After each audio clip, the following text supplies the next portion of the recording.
Corona ਨਾਲ ਔਰਤਾਂ ਜਿਹੜੀਆਂ ਉਹ ਵਿਚਾਰੀਆਂ ਬਗੈਰ ਸ਼ਾਦੀ ਤੋਂ ਬੈਠ ਜਾਂਦੀਆਂ ਉਹਨਾਂ ਦੇ ਬਾਰੇ ਵੀ ਤੁਸੀਂ ਭਾਈ ਕਿਤੇ ਮਤਲਬ ਸੋਚਦੇ ਰਹੇ ਸੋ ਬਾਕੀ ਕੌਣ ਸੋਚ ਸੀ ਮੈਂ ਦੱਸੋ ਇਸ ਵਾਸਤੇ ਤੁਸੀਂ ਮੁਫਤੀ ਮਸੂਦ ਰਹਿਮਾਨ ਸਾਹਿਬ ਨੇ ਸਾਡੇ ਮਾਸ਼ਾਅੱਲਾ ਇੱਕ ਜਾਣੀ ਮਾਨੀ ਸ਼ਖਸੀਅਤ ਨੇ ਉਹਨਾਂ ਨਾਲ ਤੁਸੀਂ ਅਗਰ ਮਸ਼ਵਰਾ ਕਰੋ ਉਹਨਾਂ ਕੋਲੋਂ ਇਸ ਬਾਰੇ ਵਿੱਚ ਪੁੱਛੋ। मेरा वो बच्चा है कि जेड़ा जीरो आ इस अल्लाह पाक ने हीरो बनाया है जी। मैं कैरी डब्बा चलाना आ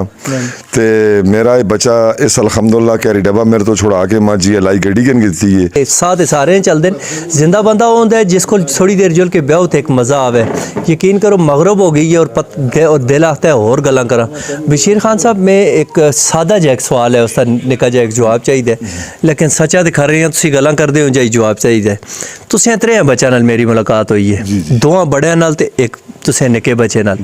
दो बच्चे बड़े देसी ते त्रीया बच्चा तुसीं फार्मी है की वजह है?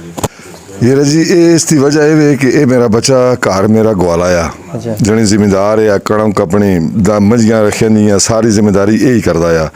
ते अचानक बस इसका कि इत्थे बस सड़क फरूट उसका सिंजली असी उस आखने उस उत्ते चढ़िया बारिश हुई थी तो टट्ठा इसका लक भज गया।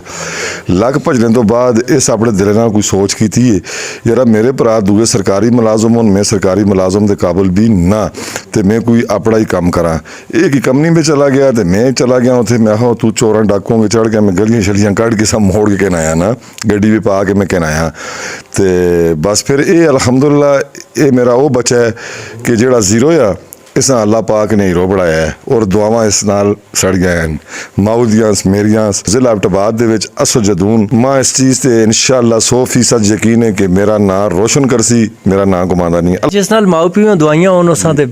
मेरे ख्याल में परेशान होने की लोड़ नहीं लेकिन इन्ना हुण तुसीं मैं दसो इस पे देसी है कोई काम नहीं नजर आंदा मां ना मैं इस करके तुसां कोलों पुछया। अच्छा अच्छा अच्छा पर देखो जी वो देसी हाथ है जी हुंदे मां दसो ए आऊं जी जी वो पहली चीज़ तो ये ना कि जी मैं कैरी डब्बा चलाना आ ते मेरा ये बच्चा इस अल्हम्दुलिल्लाह कैरी डब्बा मेरे तो छुड़ा के मां जी लाई गड्डी गन कीती है फिर मैं उरा पारा जुलना आ मां भी पंजी मंझियां गाइयां गन के चाहतियां इसके अब्बा तुसी अपने डेरे ते रहो दो चार बंदे तुसां कोल बैहन तुसां दी डेढ़ी अपनी कायम रहे। उस तो बाद मेरिया जितनियां खुशियां अल्हम्दुलिल्लाह उम्र आज जो कुछ भी मेरा अल्लाह कबूल करन अल्लाह पाक ने करवाया तो से बच्चे फार्मी ने करवाया जी। जी जी बड़े खुश नसीब हो जी मैं तो जान पलटा फेरने की कोशिश की है लेकिन नहीं फेरिया तो जितनी स्ट्रगल पे आते हैं वाकई इस तरह हो जाए मतलब के सोचा ने उस वे जिस वे लग बजाए के सोचे।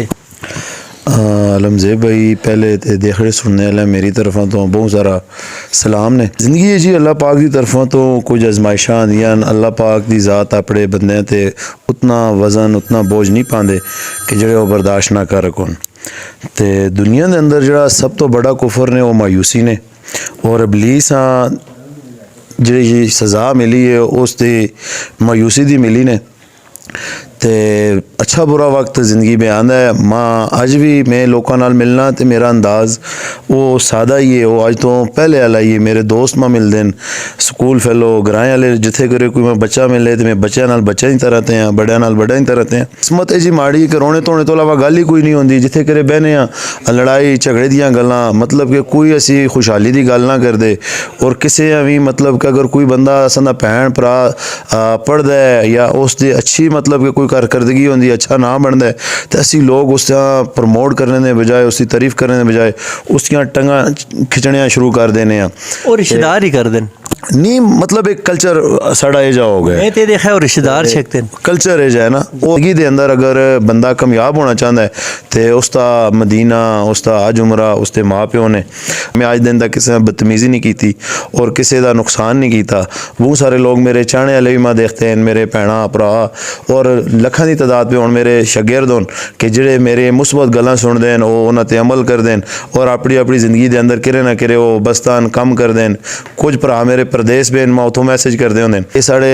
त्रै ग्रां और यूनियन कौंसल गढ़ी फुलग्रां एक बहुत बड़ा नाँ है शोहरत रखता है गढ़ी फुलग्रां बटाला क्याला रनाड़ा घोड़ा बाजग्रां तकिया शेखां बांडी बरसीन ये एरिए साढ़े नाल लगते हैं। तुसां इस चीज़ का वाजे पता चल सी कि वाकई यूनियन कौंसल गढ़ी फुलग्रां के अंदर और तहसील हवेलियां के अंदर तुसां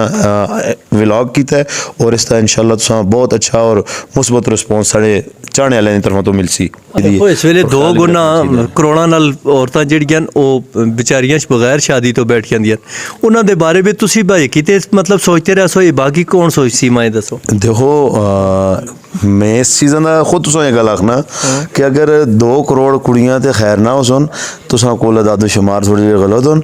बहुत सारे साढ़े भरा है जे कि जेह्ड़े फिरदे न पे ते हुण इस इंटरव्यू तो बाद वो मां दवाइयां दे सन आखसन कि साढ़े हक बे गल कीती इस वास्ते तुसी मुफ्ती मसूद रहमान साहब ने साढ़े माशाअल्लाह एक जानी मानी शख्सियत ने उन्हां नाल तुसी अगर मशवरा करो उन्हां कोलों इस बारे में पुछो ते ओ दीनी दुनियावी दोवां लिहाज नाल तुसां बेहतर तरीके नाल रहनुमाई करसन। अच्छा जी बहुत ज़बरदस्त अज दा गड़ी फुलरान दा साड़ा विजिट है और इस विच बशीर खान साहब जिहड़े घर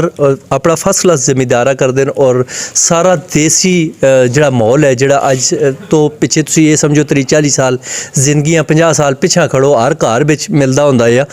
माल डंगर अपना घरे बेर बच्चों की बेहतरीन तरबियत करके और कबीले दे लोकां नाल अदब इतफाक नाल रहना